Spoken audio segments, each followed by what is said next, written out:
Today, Hamza woke up to a beautiful morning.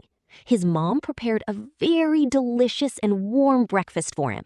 It smells so good. Hamza was so hungry and excited to eat.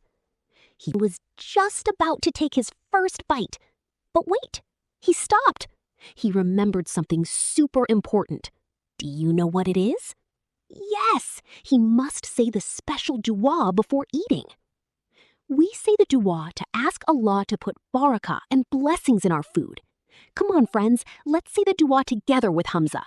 Ready? We say, Bismillah wa ala barakatillah. Great job. Again. Bismillah wa ala barakatillah. Bismillah wa ala barakatillah. Great job. Now Hamza can enjoy his yummy breakfast using his right hand.